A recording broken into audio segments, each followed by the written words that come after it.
Ang pagpaparusa ay matagal nang ginagamit sa lipunan bilang paraan upang itama ang maling gawain at mapanatili ang kaayusan. Ipinapakita ng psychology na ang parusa ay maaring magpigil ng maling asal. Ngunit mas nagiging epektibo ito kapag may kasamang malinaw na paliwanag at pagkakataong magbago. Pero ano naman kaya ang tinutukoy sa Biblia na parusang darating? Meron pong parusa, mga kababayan.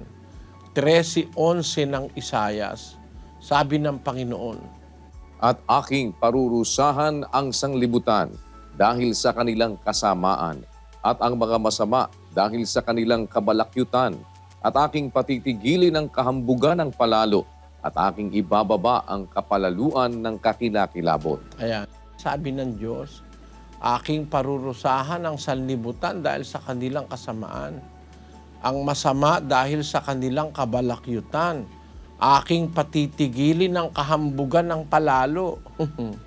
Kaya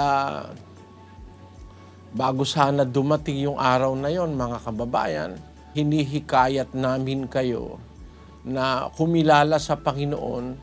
Hindi man namin kayo mapapakain, hindi man namin kayo matutulungan ng pera, hindi man namin kayo maaaring mabigyan ng trabaho o ng kayamanang material.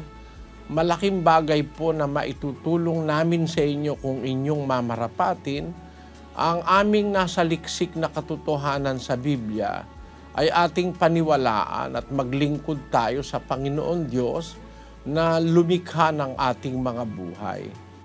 Ang Diyos ang lumikha sa atin, siyang dapat nating lingkuran sa ating mga buhay, yung lumikha sa atin.